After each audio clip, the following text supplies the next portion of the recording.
Ego ou stratégie, après le brusque revirement de Donald Trump, qui a déchiré d'un tweet le communiqué final du sommet du G7, au bas duquel il venait d'apposer sa signature, la guerre des mots s'est poursuivie par médias interposés.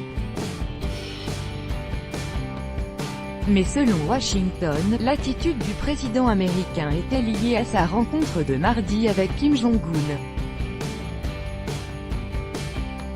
Face à l'indignation de leurs alliés, les États-Unis ont de nouveau répliqué dimanche par un torrent d'invectives.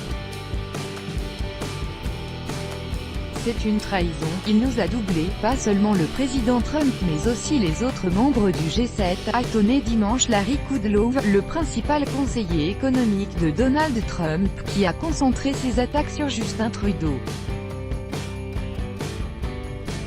Il y a un siège réservé en enfer à tout dirigeant étranger qui s'engage dans une diplomatie de la mauvaise foi avec Donald Trump et tente de le poignarder dans le dos quand il s'en va, a renchéri le conseiller présidentiel pour le commerce, Peter Navarro.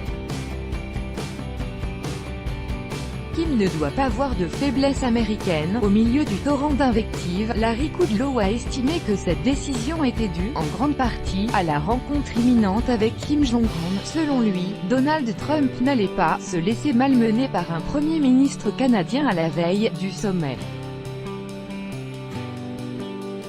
Il n'allait pas se permettre de démonstration de faiblesse alors qu'il était en route pour négocier avec la Corée du Nord, et il a bien raison.